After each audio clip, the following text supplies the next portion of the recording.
Elizabeth Olten should have been home by 6 o'clock. It was October 21, 2009, in St. Martins, Missouri. Elizabeth was 9 years old, a cheerful girl who loved playing with friends.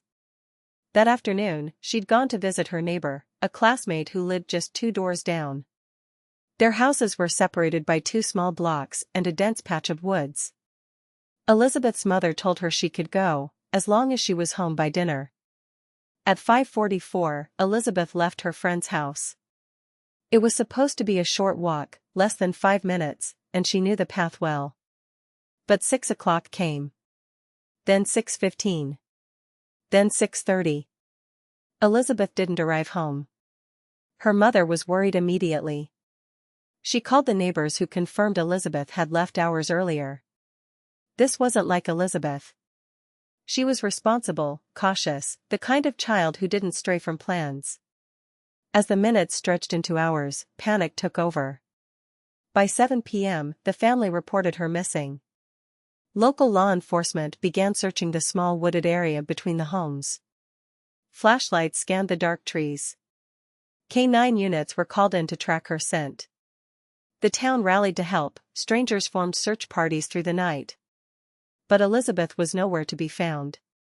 For 2 days, no clues emerged, no signs of struggle, no discarded belongings. Elizabeth had vanished, and the woods offered nothing. Then, the investigation took an unexpected turn.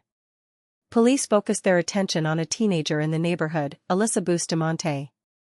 She was 15 years old, quiet, with no criminal history. Alyssa lived in the same subdivision as Elizabeth. Her younger half-sister was Elizabeth's friend, the one Elizabeth had visited the evening she disappeared.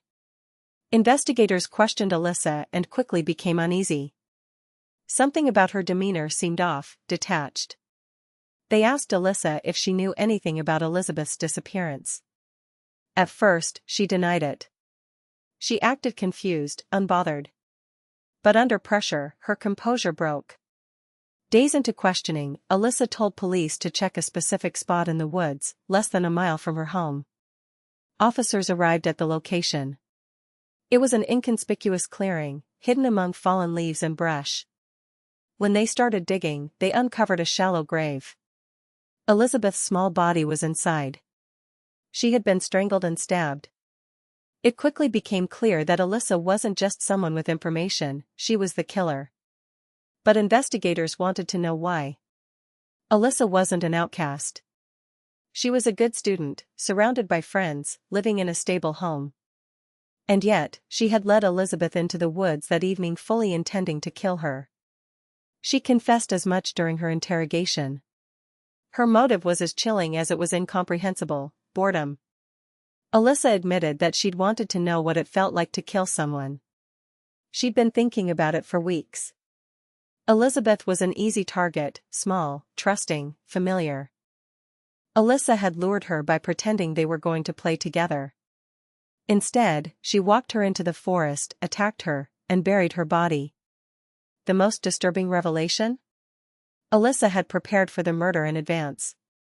Days earlier, she'd dug not 1, but 2 graves in the woods in case she changed her mind about how to carry out her plan. Investigators found journals at Alyssa's home. Pages detailed her thoughts after the killing. In cold, matter-of-fact handwriting, she described the thrill it gave her. She wrote, "I just ing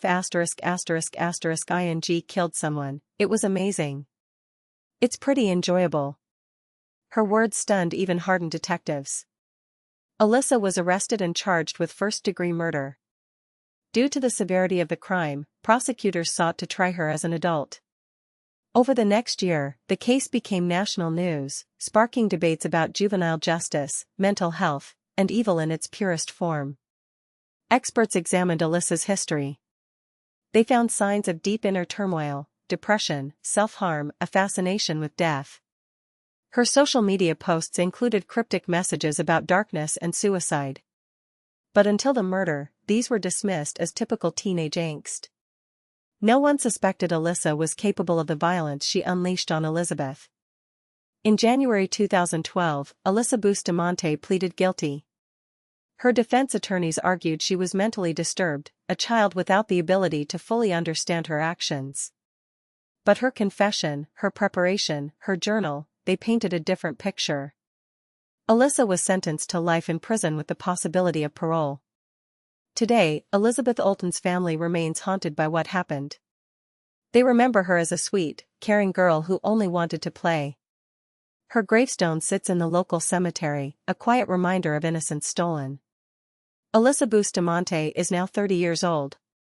She has spent nearly half her life behind bars. But for Elizabeth's family, for the small community of St. Martin's, the scars never fully heal. The unlocked door between childhood and unimaginable cruelty closed that day. And it will not open again.